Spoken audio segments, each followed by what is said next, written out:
Heyo, what's up guys? Mexican Pace here. Second video. Today I'm going to be reading to you guys a little story I wrote. It's real life, based on a true story, no matter what anyone says. I'll just read it. Alright. As a writer, I feel it my duty to tell the tales I see and make them beautiful again for those who wish to read. A love that is beat and bled and died I witnessed today. It all started back, a long time back, as the windswept clouds chased themselves across the horizon, and the day was innocent and new. A beautiful, semi-beautiful girl, no older than 18, with hair as the devil may care, and eyes like rain, entered our place and became part of our family. And like the fumes of a freshly lit cigarette, lit the mind and body awake with its vapors of self and temperament, grew close to a certain individual, thought to be before untouchable and distant to all others who thought to approach him. It is the tale of Travis and Victoria that I expressed to the world. And no matter how much she cared to deny, a love that has consumed their entire being have I witnessed run its course. I saw them talk and conversate, words that are better left unspoken between themselves take place, and pass away into the abyss of lost love and regret. They grew to demand each other, and require the presence of the other in their day-to-day work. He looked over her tenderly and always, through wind and storm, as though she were some fawn he so warmly watched over, as though to protect or save her from some unseen specter who may wish to corrupt or take from him the only light that shone and whispered whenever cold hands pulled his mind into anger. And even though he much wiser than she taught him things he could never learn from any book. And from the distance I watched them from, it was clear that the nervous passion between them ran so deep and everlasting that only diamonds could stand testament to something so eternal. She did not see his calloused hands or his tattered shoes. She saw only his eyes.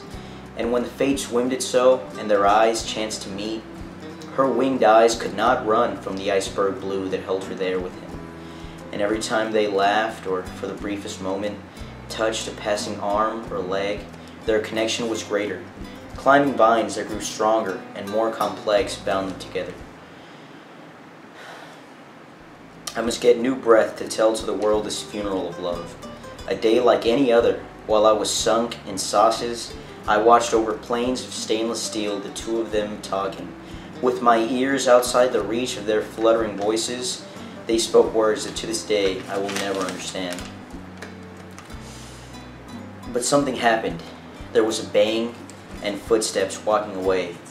Victoria stood, a withering rose in a sea of poison vapor. To the pain that dripped from her face, she saluted the tears of salt with a trembling smile, the last of her strength, and grew tired and fell sick with lament. My heart seemingly projected to her, but I knew I could not save a love that was no longer of this world. And Travis, cracking slowly behind his wall of dishes and uncertainty, drained the last of his festering anguish along with his dishwater. He was in mourning, for he had given to her something pure and vulnerable, and now held it again, returned back to him, as it passed away into darkness and regret. His heart, it had betrayed him, and it played the traitor well. This was not a phoenix of love that would renew or continue.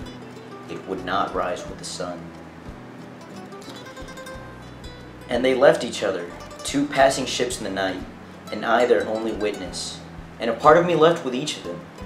For even though they had never known that I knew, I was as much a part of their love as the rose between them, whose flower petals now died and fell on the unswept floor. That's it. So, the Victoria in this story is, Love Squirrels, or, I'm not sure what her YouTube name is, but it's some stupid like that. But, yeah, so, second video, there's a lot more coming up here at Mexican Pace, so, I don't want to tell you guys and get your hopes up and all this, like, stuff or whatever. But yeah, just be on the lookout. Coming to a theater near you. Thank you.